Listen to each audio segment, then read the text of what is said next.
Welcome back to another episode, everyone. I'm still here in Southern California. I'm getting ready for Reefapalooza tomorrow. We got to set up the show and do a bunch of work. But right now, if you guys remember 2 years ago, I set up a tank for Cole Walliser. So anyhow, I've been wanting to see the tank. I've been busy. He's been traveling a lot. And we finally caught up with each other. He invited me over. He says, look, I'm having a few issues with the tank. It's doing good overall. But I'm having this bird nest. It's having brown jelly disease. So I'm like, I'm not too far from you. So here I am. I'm at his house. He's doing some stuff. We're going to grab him. We're going to ask him a bunch of questions. Let's check out his tank.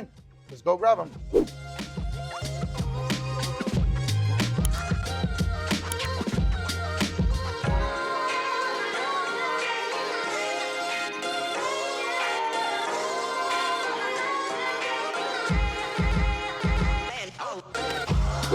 Cole, what's up, buddy? What's up, dude? Long time, right? I know, been a minute. I know, you've been busy. I've been busy. And every time I come into town, we try to connect with each other to see the tank. And hasn't worked out yet, but you're here, so I'm excited. Yeah, so I'm going to go right to the point. It's been 2 years since we set up this tank. Yeah, it has. And I met you online. We start talking, and I realized you were a true hobbyist, Mm-hmm.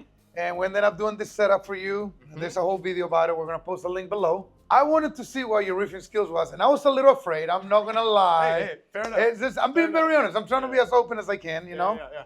And I walked in, and to my surprise, you're doing a pretty darn good job. Hey, appreciate that. There is a little bit of work that needs to be done. You told me you're having some issues with brown jelly, which we're going to show everyone. We're not lying. Literally, the coral's dying right now. The worst. The worst. I think it could be something with the heat and a lot of things. But let's dive into the tank, Yeah. So, cool. First thing, how do you get this anemone to split? You got this torch. It was one head that I sent you. Yeah. How many is it now? I don't even know, because you can't even see, because it's always just super puffed, super huge. There's got to be, there's some coming down. There's got to be 6 or 7. That coral has been doing really, really well. So you don't keep just aquariums. You're a coral farmer now. Yes, sir. I see the multi-pore encrusting everywhere also. Yeah, that was one of the first corals that you sent me, and that has gone crazy, which has been really cool. The anemone I got from a buddy of mine, he has like a few over his tanks, so he gave me one little one, and kind of as soon as I put it in, it split. So maybe just a change of like, the environment or whatever, and it was like freaked out. But the best thing is that they just stay together. So they just stay there on this little end, which has been awesome. So, Cole, I haven't got the time to ask you, like, are you doing water changes on this tank or no? I am, yeah. How often?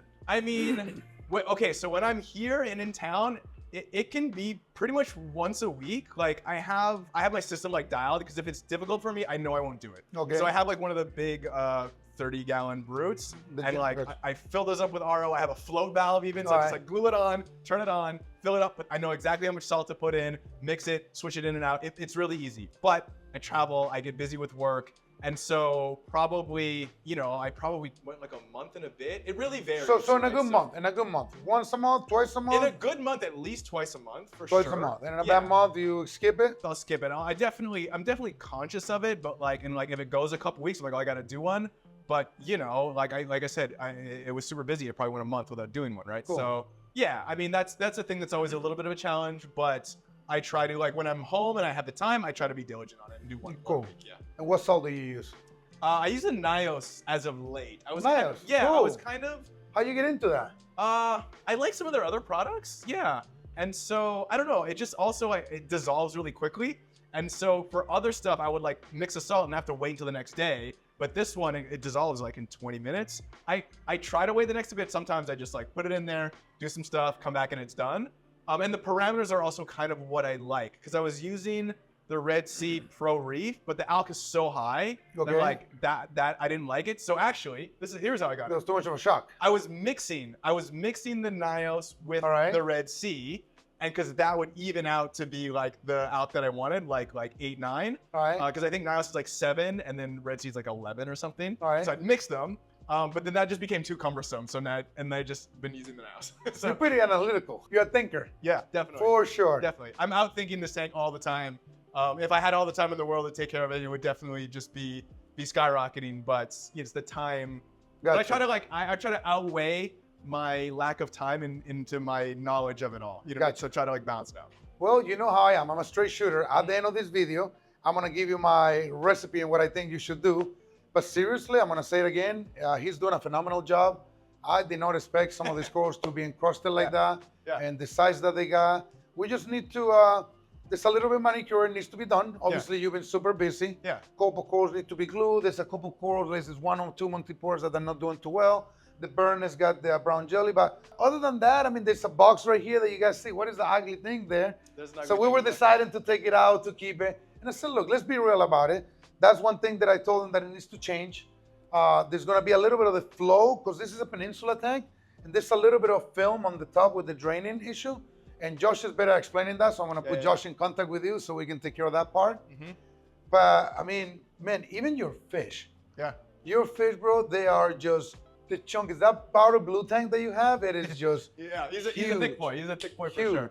And then you said something that the minute that you said it, this rock right here, it's kind of like too flat right there. And it looks like it's just kind of weird. There's no face to the reef. Other than that, I think we need a few more corals in there. Yeah, definitely. There's still room. I mean, obviously the fact that you're growing those acros back there, I think we should like make it like the acro island back there. Maybe some more zoas here, some more fabias. Replace the bird nest. Yeah. He got some brown jelly disease. We don't know why. The bird nest was one of the corals that was doing the best. And like 2 days ago, I knew you were coming. Just a little bit of like RTN on the base. And I was like, that's probably nothing. So, and then a little bit more. And then today it's just taking over. Isn't that funny when you know somebody like, hey, why couldn't it happen last week? Why couldn't it happen tomorrow? Yeah, tomorrow for sure. Yeah, it happened to us when Reefapalooza comes into Orlando. It's showtime for us because everybody comes into town, the whole industry. Yeah. And it never fails. There's always something happens. Like, why? The corals receding or something. It's like, it's hard to explain. Yeah. So let's see what you got going on this side here. So here's the infamous brown jelly disease burners. You were doing a fantastic job with it. This is one of the corals that really took off early. You sent this to me early. It was a quarter of that size and it just like, it bloomed. I loved it because I love the teal blue color. And then, I was upsetting like 2 days ago. I just saw a little bit of white in the base and now it's just been so, well, at this point, we're going to have to remove him. The good thing is a burn nest. They grow very fast. You are dosing cold water for auto top off? Yeah. Okay, that is perfect. I love that. Yeah. No issues with that. And for calcium and alkalinity, what are you using? I do AB with BRS. Okay, and how do you dosing that with the? With the Neptune dose. Okay. And I just kind of dial it in as I need. And how stable has been your alkalinity? It's been pretty good. Yeah, it's been pretty good. What do you keep it at? Kind of like 7.5, 8.5, in between there. 7.5, 8.5. Yeah. And the swings, they don't go more than a point for the most part? Not really. I mean, I can look at my thing, but like it stays pretty solid. Daily swings 8.5 to 8.7. I mean, it's pretty good. There's no big swings for sure. No going up to 10. No dropping down to 7.6. Do you test your water at all?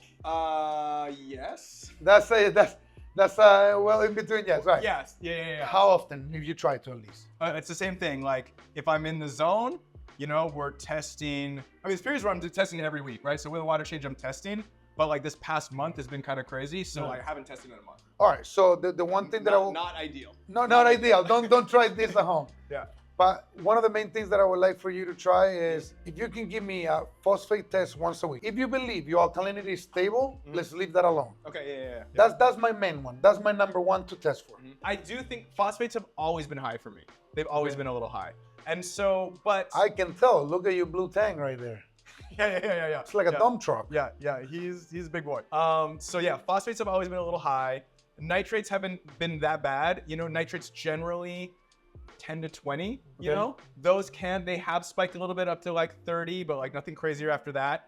Phosphates generally are like 0.1, 0.2. I know last we were talking, you were trying to get it down to like 0.08. The tank is showing coralline. I'm not seeing signs of algae, so it's nothing detrimental. I see 95% of the corals are thriving and growing. So again, it's a thing of just maintenance inside the tank. Just like I say, again, getting all the sand straight. Yeah. One thing that I noticed, Cole, you are you like to try different things. Yeah. Hey, I learned that from day one. We talk every so often, right? And I got to know you. Yeah. I realized that I have to let you try some things, and I'm sure you realize what things work and what things don't work. But sometimes you have to be the one doing them in order to know they happen. So somebody can tell you that it's like cooking. I cannot tell you that don't do this or don't do that because that might be your flavor. All I can do is just make suggestions based on what works for me. But again, I did not expect some of these corals to be encrusted like this and looking so good. So we're doing a good job on that part. Yeah. So on the filtration area, you were telling me you got rid of the roller mat. I did. Yeah. And what was the reason for that? It's getting clogged all the time. It was annoying to change. And so that was like, it would just get clogged and it would get stuck and it was like, it wasn't set up right. So I had it on for like I took it out maybe 3 months ago. So it was on for like a year and a half. Gotcha. And like, yeah, I think it keeps nutrients down a little bit and it keeps water clean a little bit. But I am more of the belief that like, I want all of these particles floating in the tank for the corals to come grab and eat, keep it all suspended and then filter it out. Gotcha. I just think that makes more sense. Like, from like a natural food reef perspective, I'm not really one to want super crystal clear water. I want to see the bits and pieces floating in there. Like, Gotcha. This is more natural, right? Yes. And it was a pain in the ass to change. So I just yanked it and now there's nothing down there. It just like flowed through. Very, very funny you say that. So I keep saying on my videos that we as hobbyists, we strive to have the clearest water possible for our visual to please ourselves. Yeah. But that doesn't help the animals No. whatsoever. Yeah, I think it's the opposite of like what they want. Yeah. When you go collect these corals and you're in the bottom, there's just cloudy green everywhere. snow and just crap everywhere. Exactly. Yeah. So that's Yeah. the way it works, you know? So So yeah. I like it. Like the corals are nice colors and there's little bits and pieces. I'm like, yeah, they're eating. Like this is good. You know what I mean? So Yeah. I like seeing everything floating in there. So you got Gen 6s right here, and I got the little magnetic shades on there. I love it. Yeah. Who makes them? Ecotech? No. Some guy in Australia like 3D prints them. I was gonna say, who makes that? That looks Because super I cool. wanted like magnetic ones. And so, and some people, these ones are just perfect. I did research. I found the guy. I did like message him on Facebook. I believe you do research, right? I do I research, totally yeah. trust you on that one. Yeah. And then for flow, you have 4 Ecotech Marine MP40s, Yep. right? And we use Marco Rock for the rocks. Yep. And then for the filtration, we use Luna Reef. Yeah. Lunary for the song. And then we put a Neptune controller. Yep. We put the Dose. We put a Trident controller in there. Yep. Oh, I forgot about this. Yeah, the they G-Wagon. give, Yeah. they made the custom G-Wagon And for I'm catching, Cole up right on, here. I'm catching up on your stickers here. Oh, snap. Mine are on the inside though. I gotta give you some new. I'm gonna send you a bunch. Get ready, See, look, the dude. one right in the middle. It looks cool, doesn't it? Yeah. No, I love it. So, all right, check this out.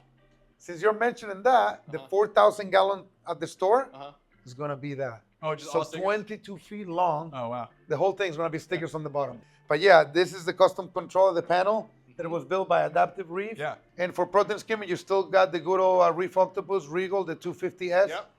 That thing is pulling a lot. Killing. Yeah. That Killing. Thing is, that I thing mean, is they a don't workhorse. stop. Yeah. Oh, and you got one of those fans from Tonsi, Yeah, I the got ones that 2 can of get them. wet. Yeah. Where did you get them at? Oh, I just ordered them online. Cool. Yeah, because I mean, heat is a thing, and I don't have a chiller, so. I like him, but I don't think they're strong enough. And he told me you can change the adapter for a bigger one. I think 24 volt. Oh, It it'll won't go last faster? as long to fan, but it's Yeah, cheap yeah. enough. And I figure we'll go a little stronger. Check this out. Mhm. I just have an idea. Okay. I give you a lot of props for maintaining the corals. They're looking phenomenal. Mhm. However, I'm meticulous when it comes to my own personal tank. Yeah. And I can tell you're meticulous with everything. Yeah. But here, Uh-huh. life is taking over and Yeah. it needs a little love. Sure. It's very minimal. Yeah. Right?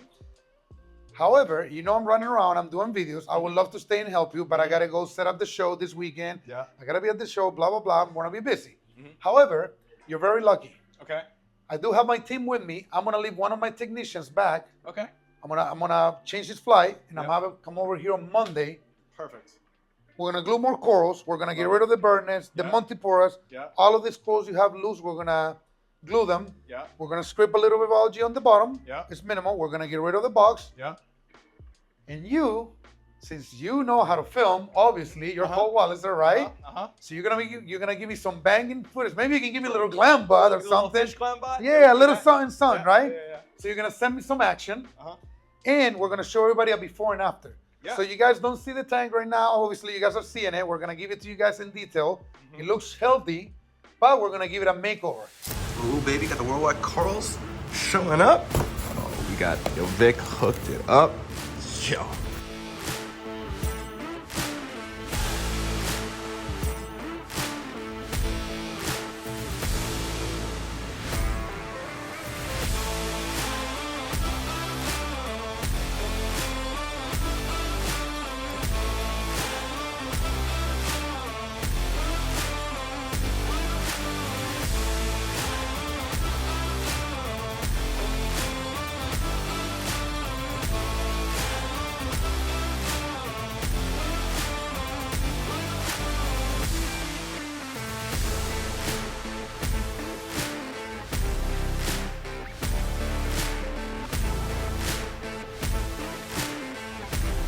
You guys at home, I hope you guys enjoy this episode.